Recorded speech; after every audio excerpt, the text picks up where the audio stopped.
का नियमितीकरण अधूरा है। ऐसे में अब संगठन किसी बड़े आंदोलन की तैयारी में भी हो सकता है। आज इसी विषय पर हम चर्चा करेंगे और जानेंगे कि आखिर छत्तीसगढ़ विद्यामितान संगठन की आगे क्या रणनीति होगी। क्या कांग्रेस के जनप्रतिनिधियों से इनकी मुलाकात हुई है? अगर मुलाकात हुई है तो क्या कोई सकारात्मक प्रतिक्रिया इन्हें मिली है? क्योंकि 2018 के समय की भी तस्वीरें हम आपको दिखा दें, जब बड़ा आंदोलन विद्यामितान संघ ने किया था और इस समय आपको बता दें संगठन में बड़ी संख्या में जो सदस्य हैं वो राजधानी रायपुर भी पहुंचे थे और एक बड़े आंदोलन को इन्होंने अंजाम दिया था। तत्कालीन विपक्ष कांग्रेस ने जनघोषणा पत्र में इनकी मांगों को शामिल किया था और ये वादा भी था कि सरकार बनने पर इनकी मांगें पूरी होंगी और इन्हें नियमितीकरण की सौगात दी जाएगी। आपको बता दें कि लगातार इनका संघर्ष जारी है और हमारे साथ इस समय छत्तीसगढ़ विद्यामितान संघ के प्रांतीय संरक्षक धर्मेंद्र दास वैष्णव जी स्टूडियो में हैं। धर्मेंद्र जी, आपका बहुत बहुत स्वागत है टीवी 24 में। धर्मेंद्र जी, लगातार आप लोग सालों से संघर्ष कर रहे हैं। 2016 से इस मांग को कई बार आपने विभिन्न मंचों पर दोहराया भी है। आज की यदि हम स्थिति की बात करें तो किस तरह से जो विद्यामितान संघ है उसकी मांगे हैं, कौन कौन सी प्रमुख मांगे हैं जिन पर अभी तक सहमति नहीं बन पाई है? जी नमस्कार। पहले तो मैं धन्यवाद कहना चाहूँगा टीवी 24 को, जो हमारे मुद्दों को प्रमुखता के साथ आज दिखाने का प्रयास किए हैं। जैसा कि आप सब जानते हैं कि 2018 से पूर्व हमारा जो आंदोलन हुआ था उस पे वर्तमान के सीएम और उस समय के अध्यक्ष टीएस सिंहदेव जी और अन्य जितने भी मंत्री हैं, विधायक हैं, वो सब के सब हमारे उस धरना स्थल पे आए थे और आकर के बोले थे कि भैया आपका जो मुद्दा है वो ज्वलंत मुद्दा है और आप बिहड़ क्षेत्र में उस क्षेत्र में पढ़ाते हैं, उस आदिवासी अंचल में पढ़ाते हैं जहां पे शिक्षा की जोत जगाना बहुत दुर्लभ बात है। वहां पुलिस प्रशासन नहीं जा पाती है, ना बिजली है, ना सड़क है, ना परिवहन सुविधा है। ऐसे जगह में जाकर के आप पढ़ा रहे हैं और ये बीजेपी की सरकार आपको अनदेखा कर रही है। यदि हमारा सरकार आता है तो हम बिल्कुल 10 दिन के भीतर आपको नियमितीकरण करके दिखाएंगे। हम और उनके द्वारा हम वादा हुआ और हमने भी उनको वादा किया कि यदि आप हमारे मांगों को पूर्णतः से आने वाले समय पे रखते हैं तो बिल्कुल हम पूरे दिलो जान से आपको सहयोग करेंगे। हमारे खून में गद्दारी नहीं है। हमने पूरा तरीका से डंके की चोट पर आकर के हमने सरकार का समर्थन किया और इस कर्मचारी के साथ साथ आप देख रहे हो 5,46,000 पूरे कर्मचारी इकट्ठा हुए और आज सरकार 71 सीट पे विराजमान है। सरकार अब चाहे तो कुछ भी कर सकती है। सरकार का हम लोग उस दिन समर्थन किए जिस दिन वो सरकार सत्ता में आई, परंतु उससे पहले जब जन घोषणा पत्र में उन्होंने एक वादा किया, जिससे वादा किया था उस वादा को बोले और विद्यामितान के लिए स्पेशल वादा किया गया कि आप लोग छत्तीसगढ़ के भाई बहन हैं, है ना, और छत्तीसगढ़ वासियों को हम लोग शिक्षा विभाग में आपको नियमितीकरण करेंगे। उस दिन दिल खुश हो गया। हम लोग जितना तो कांग्रेस पार्टी या के लोग जितना फटाका नहीं फोड़े होंगे उससे ज्यादा हम लोग उस दिन जिस दिन कांग्रेस का सरकार बना उस दिन फटाका फोड़े हैं। आज भी हमारे घर में माननीय सीएम भूपेश बघेल जी का फोटो, टीएस सिंहदेव जी का फोटो और जन घोषणा पत्र रख करके हम लोग चल रहे हैं। भगवान एक तरफ है, एक तरफ जन घोषणा पत्र है। आप इतना मार रहे हैं सरकार को। भूपेश है तो भरोसा है। आज 4.5 साल बीत चुका है। भूपेश है तो आज भी भरोसा हम लोग कायम रखे हैं, परंतु एक छोटा सा मांग है, छोटा सा बिंदु है जो अभी तक पूरा नहीं हुआ है।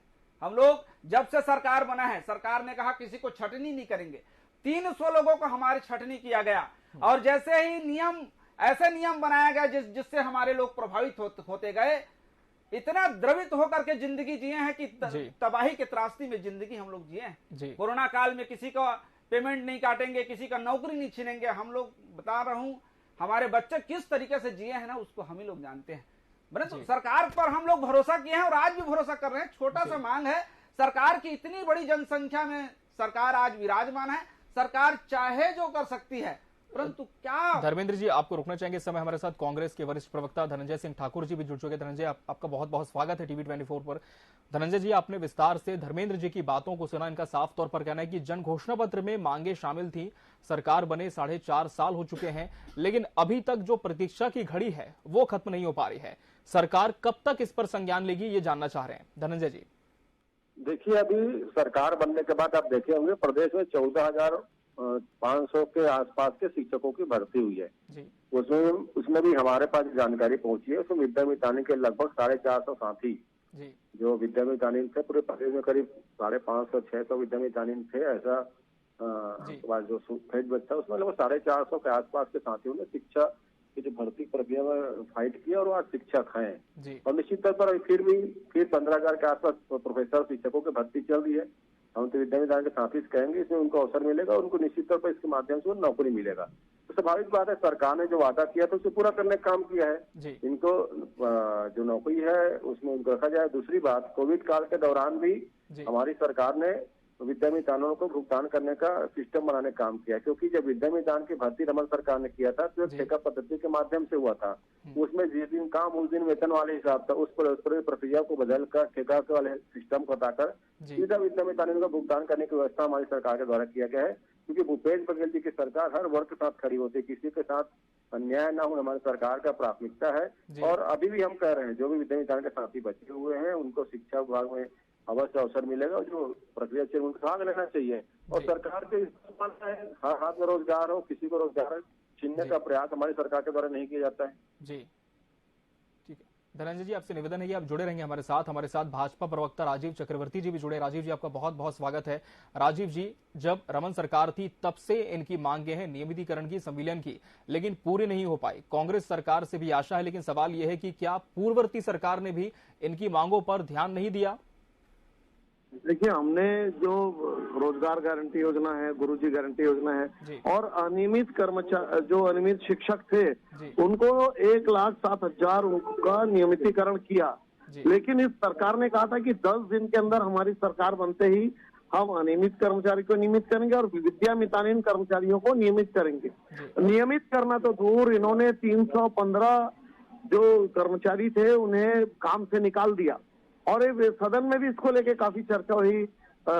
उस समय तत्कालीन नेता प्रतिपक्ष धर्मलाल कौशिक जी ने जोर शोर से बात को किया, लेकिन सरकार अपने पद के मद में इतने मदमस्त है कि उनके कानों में जूं तक नहीं रहेंगी। सरकार भ्रष्टाचार करते रही और जिस प्रकार से शराबबंदी का छलावा वादा था, ठीक उसी प्रकार कर्मचारियों को नियमित करने का वादा था, वो भी छलावा सिद्ध हुआ। इन्होंने कमेटी बनाई है कि वो चीफ सेक्रेटरी के पास है, वो इनके पास है। तो इस प्रकार से वो लगातार खेल खेलते रहे और जिस प्रकार से शराबबंदी एक झूठा घोषणा साबित हुआ। विद्या मितान संगठन के विद्या मितानिनों का भी जो दूरस्थ अंचलों में कार्य करते हैं उनका नियमितीकरण का वादा भी झूठा और छलावा और धोखा साबित हुआ। कुल मिलाकर, और चूंकि ये वादे किए थे टी.एस. सिंहदेव जी ने और ये कर्मचारी बंधु हुए टी.एस. सिंहदेव जी के पास आ रहे, लेकिन भाग्य से टी.एस. सिंहदेव जी जो भी बात करते हैं उसका उल्टा होता है। वो बोलते हैं कि नियमित करो तो उसको वो उल्टा इनको छटनी कर दिया जाता है, उन्हें काम से निकाल दिया जाता है। तो सरकार से बहुत दूरी है, सरकार की मंशा नहीं है, सरकार अपने भ्रष्टाचार में लिप्त है और जो वादा खिलाफी है सरकार की सबसे पहली प्राथमिकता है। लगातार जितने वादा किए गए थे उन सारे वादों के उलट सरकार केवल अपने जेबें भरने में लगी हुई है, भ्रष्टाचार में लगी हुई है। तो ये बहुत दुखद स्थिति है, पूरे प्रदेश में अराजकता की स्थिति है, बहुत दुर्भाग्यपूर्ण है। सरकार को संज्ञान लेना होगा, नहीं तो ये कर्मचारी बंधु डोर टू डोर, घर घर, गांव गांव घूमकर इस सरकार को नेस्तनाबूद करेंगे, मेरा विचार है। जी, राजीव जी जुड़े रहे, धनंजय जी से जवाब ले लेते। धनंजय जी, भाजपा कह रही कि सरकार के भीतर ही विरोधाभास है, इसी वजह से कोई अगर कह भी दे कि नियमितीकरण होगा, मांगे पूरी होंगी, तो उसके उलट हो जाता है। क्या ऐसी स्थिति है सरकार में?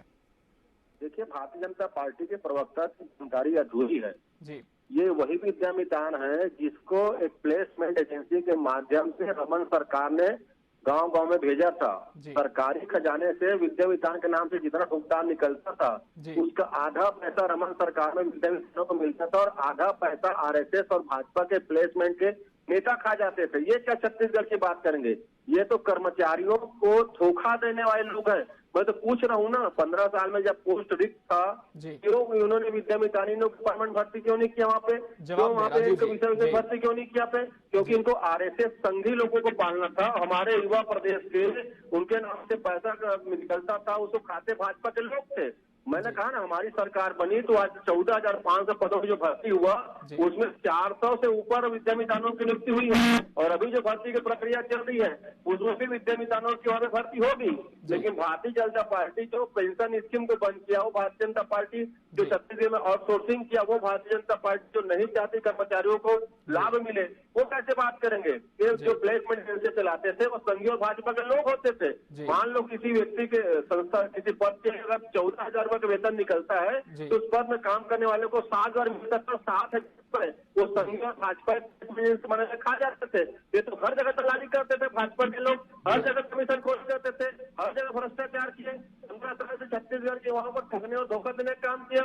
ये किस मुंह से बात करेंगे? हमारी सरकार जो भर्ती से पूरा कर रही है। जी ठीक है, धनंजय जी जुड़े हैं। राजीव जी आपकी बात पूरी करें, फिर धर्मेंद्र जी का रुख करेंगे। राजीव जी, 15 साल तक सुध नहीं ली और अब इस विषय पर राजनीति हो रही है, कांग्रेस कह रही है। जी देखिए, ये धनंजय जी को शायद आइडिया नहीं जी, विद्यामितान का सैलरी उनके अकाउंट में जमा होता है, किसी प्लेसमेंट एजेंसी के नहीं।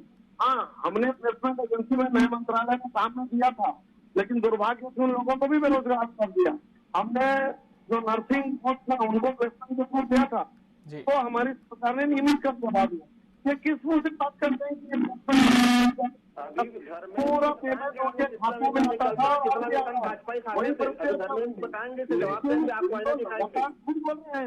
एक भी कर्मचारियों को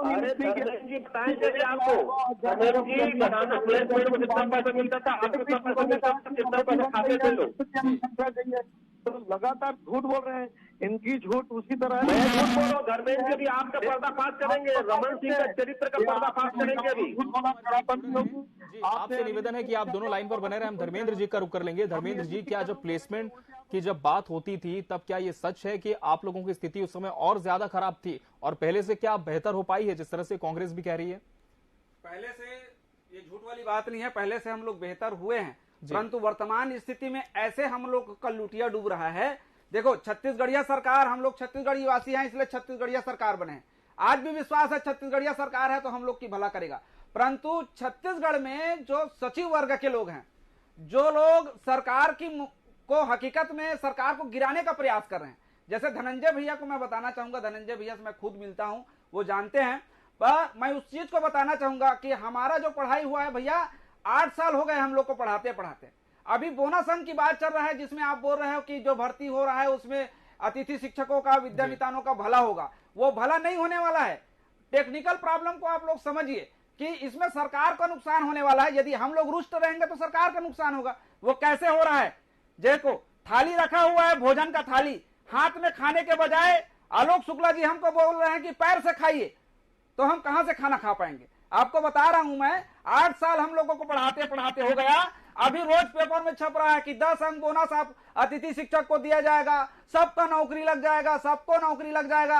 आप पत्र निकाल करके देखिए, उसके जो बिंदु क्रमांक बनाया है कि ऐसा करना है वैसा करना है, जिसमें हम लोग को मात्र 2 अंक भी नहीं मिलने वाला है। 10 अंक की बात कर रहे हैं, जबकि मिलना चाहिए 8 साल है तो 16 अंक मिलना चाहिए, जिसमें 2 अंक भी नहीं मिलने वाला है। मतलब कुल मिलाकर के हम लोगों का पूरा बंटाधार करने वाला है। और इधर एक लेटर जारी किया है जिसमें वो बोले हैं कि इसको 2 अंक बोनस दे करके आने वाले समय में इसके जगह में किसी और जो नियमित भर्ती होगा उसको भेज देंगे और इसका नौकरी खत्म कर देंगे।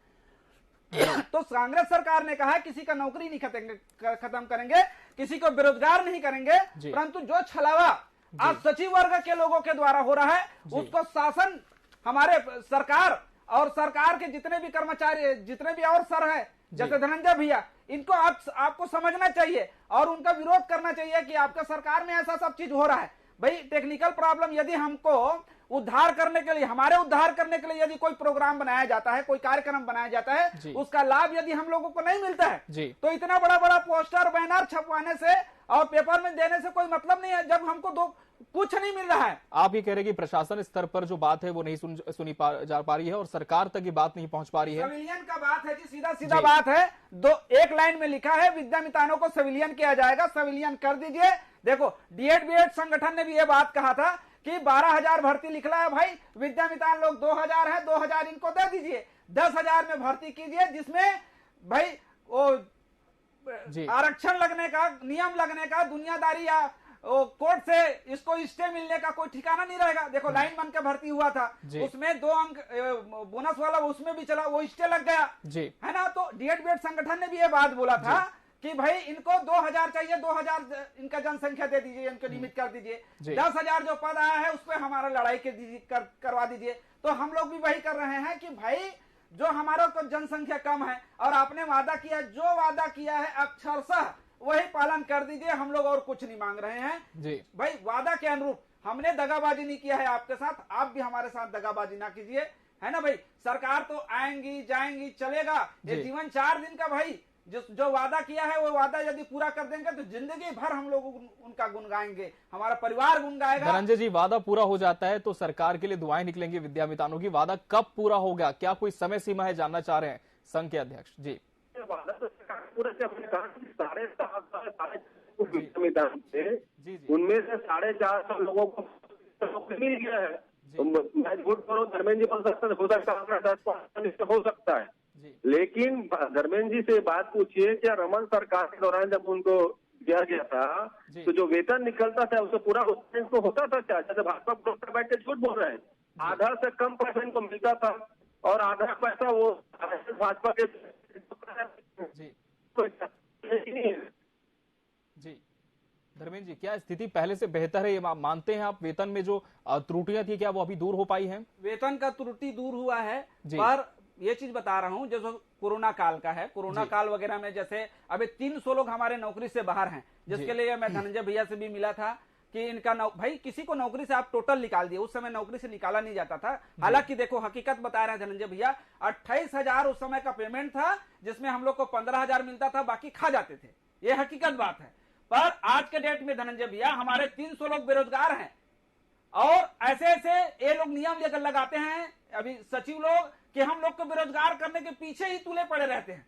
बस भाई सिविलियन एक छोटा सा शब्द है, अमित जोगी सरकार इसी छत्तीसगढ़ की बात है जो सिविलियन किया था, है ना भाई, वैसे नियम लगा करके एक बार में सिविलियन करा दीजिए।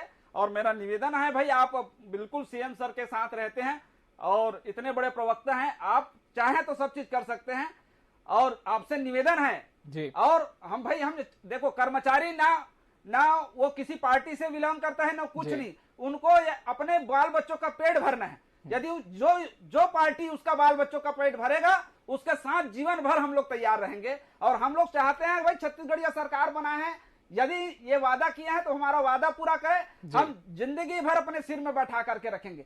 हम इसको देखेंगे फिर उसको देखेंगे फिर उसको देखेंगे, हम कब देखते रहेंगे यार, हमारा तो जीवन यूं बीत गया है। और आपको बता दूं अभी जो बोनस अंक मिला है भाई, हम लोग को 8 साल पढ़ाते हो गया, 40 साल हमारा बीत गया है यार, अब हम लोग क्या ना फाइट करेंगे और क्या करेंगे। और 80% लोग हमारे 40 साल के पार हैं, 20% जिसको आप लोग बोनस देने की बात बोल रहे हो उसमें भी कुछ नहीं मिलने वाला है, कुछ नहीं मिलने वाला है।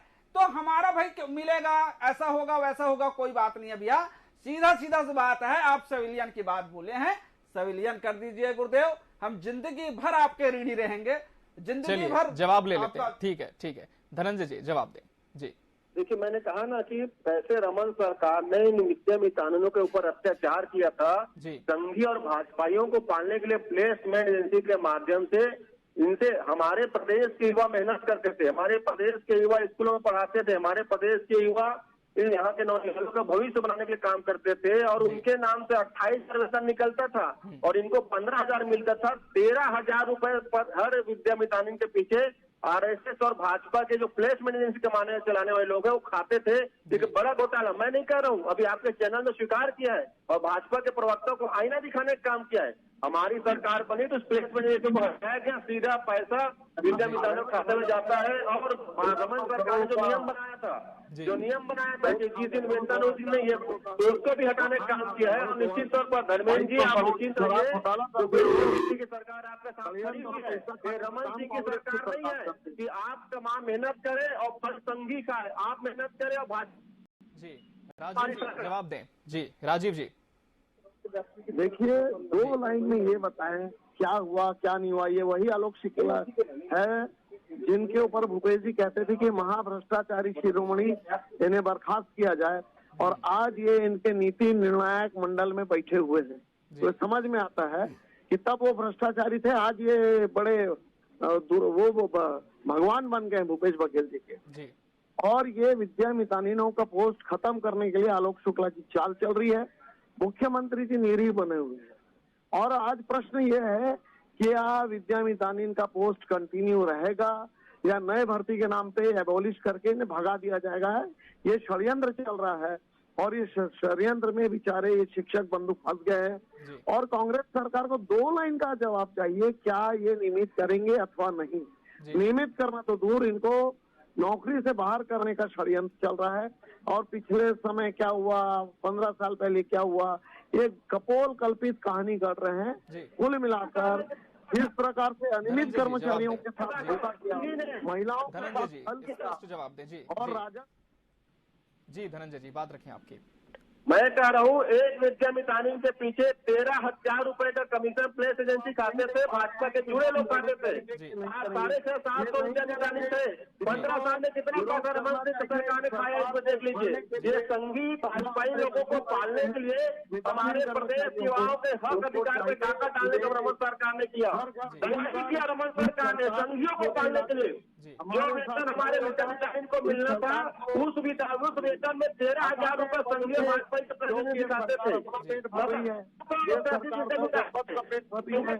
सरकार राहुल गांधी की जेब भर रही है। सरकार होता था जाता था और सिर्फ संघीय भाजपा को जी।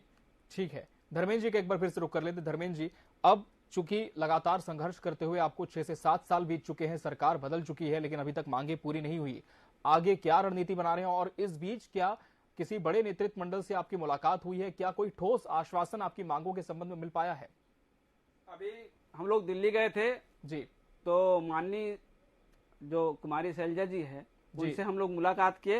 उन्होंने आश्वासन दिया कि यदि जन घोषणा पत्र में आप लोग का मांग है तो वह मांग पूरा होगा करके, और उन्हें पत्र सीएम साहब के लिए पत्र भी लिखा और ये भी कहा कि उस समय जन घोषणा पत्र बनाने में माननीय टी.एस. सिंहदेव जी का प्रमुख भूमिका था। तो मैं माननीय टी.एस. सिंहदेव से भी मुलाकात करूंगी और उनसे पूछ करके आपके मांग पर एक विचार करके आप लोग का पूरा कराया जाएगा।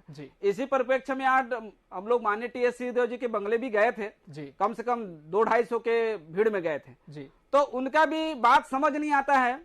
आज आपकी मुलाकात हो चुकी है स्वास्थ्य मंत्री? हाँ, स्वास्थ्य मंत्री से आज मुलाकात हुआ है, उनका भी बात समझ नहीं आता है। वो जब मीडिया में हम लोग देखते हैं तो एक साथ माननीय सीएम साहब के साथ गले मिलकर के बोलते हैं हम सब एक हैं, और जब सामने जाकर के बोलते हैं तो वो बोलते हैं कि मेरा तो नहीं चल रहा है यार, मैं क्या करूं।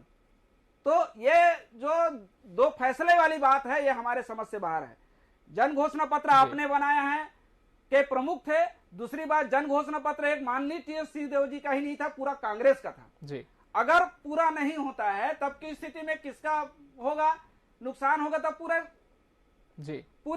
कांग्रेस का नुकसान होगा। यदि पूरा हो जाता है तो दूसरा जब वादा बनाएंगे। चलिए, तो उनकी तरफ से क्या आपकी मांगों को लेकर कोई आश्वासन मिल पाया है कि इसे आगे बढ़ाएंगे, आपकी मांगों पर और विचार होगा? क्या इस तरह की कोई बात कही गई है? जी, ये बोला गया है कि 22 तारीख को मीटिंग है जी, तो मीटिंग में वो चर्चा करेंगे और मीटिंग में चर्चा करके जो भी बात होगा आप लोग को 22 तारीख को 24 तारीख को बताऊंगा बोले हैं जी। और यदि वो चर्चा सार्थक रहा या सार्थक चीज बताएंगे तब तो सही है। हम लोग भाई हड़ताल अभी 65 दिन का आंदोलन किए थे, तो हम लोगों को बोला जा रहा था कि आप लोग को सरकार के ऊपर भरोसा नहीं है, तो ऐसा नहीं है वैसा नहीं है। 65 दिन में सरकार खुद हमें बुलाए थे और उस समय भी 65 दिन के आंदोलन के बाद से लास्ट दिन बुलाए थे, तब सीएम साहब बोले थे कि आप लोग का मांग पूरा होगा, आप लोग बेफिक्र रहो। आज 2 साल बीत चुका है वो मतलब हड़ताल हुए, आज भी हम लोग शांत बैठे हुए हैं, क्योंकि चलो भाई चलो भाई चलो भाई, हम लोग किसी का कुछ नहीं बिगाड़ सकते, इतना बड़ा नहीं है। परंतु हम निवेदन करते हैं भाई, हम लोग गरीबों का जो लेकिन धनंजय जी तो कह रहे हैं ना कि बातों पर लगातार चर्चा चल रही है और थोड़े समय पर हो सकता है कि कोई सकारात्मक पहलू भी इसका निकल कर आए, तो क्या धैर्य अब रखेंगे आप आगे, और या फिर आंदोलन की रणनीति पहले ही बन चुकी है आपकी? 4.5 साल बीत चुका है जी, और धैर्य कितना है जी, है ना भाई। अब और आएंगे सरकार में तब करेंगे, ऐसा तो कोई नहीं होता है ना भाई। 5 साल के लिए जन घोषणा पत्र बना था, आज 50 लाइन में बना है तो कल 150 लाइन में बनेगा। आज का यदि पूरा होता है तो विश्वास आदमी का 10 गुना बढ़ जाएगा, और आज ही का पूरा नहीं होगा तो विश्वास कहां से बन पाएगा? चलिए धनंजय जी, क्या इस कार्यकाल में विश्वास पूरा हो पाएगा संगठन का? मैं आपको पहले लाइन में कहा था कि विद्यामितान साथी करीब 650-700 के आसपास के प्रदेश में, जिसमें 400 से अधिक लोग की सरकारी नौकरी लग चुकी है शिक्षा विभाग में। और अभी खुद धर्मेंद्र ने स्वीकार किया है जो विद्यामितानियों को अभी के भर्ती में जो बोनस अंक दिया जा रहा है, तो हमारी सरकार तो अपनी मांग को पूरा करने के लिए आगे बढ़ चुकी है। स्वाभाविक सी बात है, हमारा उद्देश्य हर हाथों को रोजगार देना है, हमारा उद्देश्य हर युवाओं से किए वादे को पूरा करना है। लेकिन भारतीय जनता पार्टी ने कैसे विद्यामितानियों के नाम से 28,000 रुपए वेतन निकाल के 15,000 रुपए हमारे प्रदेश के युवाओं को देने का काम किया था, और 13,000 रुपए में संघीय और भाजपाई के प्लेसमेंट एजेंसी को पाला जाता था। तो इस पर समझ में आता है हमारी सरकार करती है, पूरा करती है। विद्यामितान साथियों से मैं आग्रह करता हूँ, निश्चिंत रहिए, आपको जो बोनस अंक दिया जा रहा है आपके फेवर में, आपको नौकरी मिलेगी। और 450 अधिक साथियों को हमने नौकरी में लगा चुका है। क्या परेशानी भैया धनंजय भैया, डिबेट के बाद मैं आपसे निवेदन करता हूँ, मैं आऊंगा आपके साथ, मिलूंगा। आपसे निवेदन है आलोक शुक्ला जी से बोल करके हमारा जो अंक मिल रहा है उसको आप रद्द करवाइए। वो अंक नहीं है, हमारे लिए काल का गाल है, वो हमारे लिए फांसी है। उन्होंने एक लेटर जारी किया है जिसमें वो बोला गया है कि इसको अंग दे करके आगे चल के भर्ती किया जाएगा और इन्हीं के पद पे भर्ती किया जाएगा। वो हमारे लिए फायदा का चीज नहीं है, वो हमारे लिए काल कोठरी बना करके फांसी का फंदा बना करके रखे हैं। आपसे निवेदन है, आपका सरकार है भैया, और आज के डेट में हमारे लिए फांसी का फंदा जो तैयार हो रहा है उसको आप बंद करवा दीजिए। हमको 2 अंक बोनस नहीं चाहिए, हम मात्र वही मांग रहे हैं भैया जो लिखा हुआ है जन घोषणा पत्र में। इन्हें बोनस नहीं चाहिए, बोनस नहीं चाहिए हमको चाहिए। और हालांकि कांग्रेस प्रवक्ता लगातार ये कह भी रहे हैं कि इस पर संज्ञान लिया जाएगा। राजीव जी का रुख कर लेंगे, कार्यक्रम के अंतिम चरण में हमें। राजीव जी, अब एक बड़े आंदोलन की रणनीति संगठन ने बना ली है, आप विपक्ष में हैं, क्या इसे एक बड़ा विषय बनाकर संगठन के साथ चलेगी बीजेपी? राजीव जी, क्या आप मुझे सुन पा रहे हैं?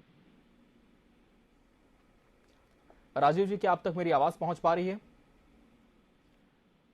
चलिए, राजीव जी से संपर्क नहीं हो पा रहा है। धनंजय जी, एक आखिरी सवाल आपसे यही है कि लगातार इनकी मांगों पर सरकार ने चर्चा की, और जिस तरह से आपने कहा कि संज्ञान भी लिया, और धर्मेंद्र जी ने खुद हालांकि स्वीकारा कि पहले से स्थिति बेहतर है, लेकिन जो जन घोषणा पत्र में लिखा है यथावत यदि उसे पूरा कर दिया जाए तो भी बेहतर है। अब सवाल यह है संगठन का, जिस तरह से ये बार बार कह भी रहे धर्मेंद्र जी, कि एक कोई समय सीमा आप बता दें कि कब तक इनकी जो मांगे हैं वो धरातल पर नजर आ सकती हैं। स्थिति पहले से बेहतर है तो स्वीकार रहे हैं, लेकिन जो नियमितीकरण की मांग है, संविलियन की मांग है, कब तक सरकार जो सौगात का पिटारा है उसे लेकर खोल सकती है? 14,500 शिक्षकों के भर्ती हुई, इसमें विद्यामितान लगभग 450 लोगों को परमानेंट नौकरी मिल चुका है। और अभी जो भर्ती निकली हुई है इसमें खुद धर्मेंद्र जी स्वीकार के बोनस दिया जा रहा है, इसमें हो जाएंगे। तो विद्यामितानों से किया वादा हमारी सरकार तो पूरा कर चुकी है, अभी भर्ती हो जाएंगे तो वादा पूरा हो जाएगा। हम तो जिस समय काम कर रहे हैं। दूसरी बात, मैंने कहा ना कि रमन सिंह की सरकार में 28,000 रुपए इनके नाम से निकलता था, 15,000 हमारे प्रदेश के युवाओं को मिलता था, और 13,000 संघीय और भाजपाई के प्लेसमेंट खा जाते थे। हमारी सरकार ने सिस्टम बंद किया, आज पूरा वेतन इनके खाते में जाता है। और जो रमन सिंह के सरकार में इनके जो काम के अनुसार वेतन की बात है तो उसको हटाया गया है, और उस सरकार ने तो वादा पूरा किया। मैं तो दावा कर रहा हूँ, क्योंकि मुझे विद्यामितान साथियों से आंकड़ा मिला है कि 450 करीब उसमें शामिल हो चुके हैं शिक्षक भर्ती में। अभी जो हुआ उसमें भी शामिल हो जाएंगे, और सरकार का वादा तो पूरा हो गया ना। हमारा काम न्याय करना है, हमारी सरकार वादा पूरा करती है, सुविधाएं देना है, रोजगार देना है। ठीक है धर्मेंद्र जी, सिविलियन का मांग था भैया, एक ही शब्द में बता दीजिए, सिविलियन का मांग था वो पूरा होगा कि नहीं होगा? सिविलियन कैसे होगा भाई? आपको 10 बोनस दिया जा रहा है, उसके माध्यम से तो सिविलियन होगा आपका ना भाई, नौकरी उसी वक्त मिलेगी। और उसमें 450 तो आपके जो प्रतिभागी साथी थे वो तो नौकरी आ चुके हैं। हमारे पास पहले उसका नियम देखिए भैया, देखिए उसमें कितना मिल। चलो आप बोल रहे हैं मैं 8 साल काम किया हूँ, 8 साल काम किया हूँ, एक भी बंदा को 10 अंक नहीं मिलेगा भाई, उसको देखिए ना, वो हमारे लिए काल का गाल है, समझिए भाई। हमको हमारे लिए यदि वो कुछ दे रहे हैं तो हम सबका उद्धार होना चाहिए ना, उसमें उद्धार ही नहीं हो रहा है, क्या मतलब बताइए? बात सुन लेते धनंजय जी की। धनंजय जी आपकी बात रखें कृपया। को जो धोखा दिया था उसमें काम के अनुसार वेतन की बात था, जिस दिन काम करेंगे उस दिन वो सारे चीजों शिथिल किया गया है। जो प्लेसमेंट एजेंसी को पैसा मिलता था उसको खत्म किया गया है। और मैं तो कह रहा हूँ ना, विद्यामितान साथियों ने ही बताया कि 450 विद्यामितान साथी है जो पहले चरण में शिक्षक भर्ती में आए हैं, फायदा उनको मिला है, दूसरे चरण में भी चल रहा है, इसमें भी आपके लिए बोनस की सुविधा दी गई, इसमें भी आपको फायदा मिलेगा। और कहीं कोई दिक्कत की बात है बिल्कुल आपके बात तो पहुंचाया जाएगा। हमारा काम आपको रोजगार देना है, रोजगार नहीं करना है, और जो सरकार ने कहा पूरा किया जाएगा। तो आपकी जो समस्याएं हैं, जो शिकायत है, निश्चित तौर पर सरकार उसको संज्ञान लेगी। चलिए, तो समस्याओं पर सरकार संज्ञान लेगी और इस दिशा में आगे भी बढ़ चुकी है। कांग्रेस लगातार ये कह रही है, लेकिन बीजेपी इसे एक बड़ा मुद्दा बनाकर आगे ले जाती हुई नजर आ रही है। बहरहाल आप तीनों मेहमानों का बहुत बहुत शुक्रिया हमसे इस डिबेट में जुड़ने के लिए और इसका सार्थक हिस्सा बनने के लिए आपका बहुत बहुत धन्यवाद। के साथ हमारे इस खास पेशकश में आज के लिए फिलहाल इतना ही। मुझे दीजिए इजाजत, नमस्कार।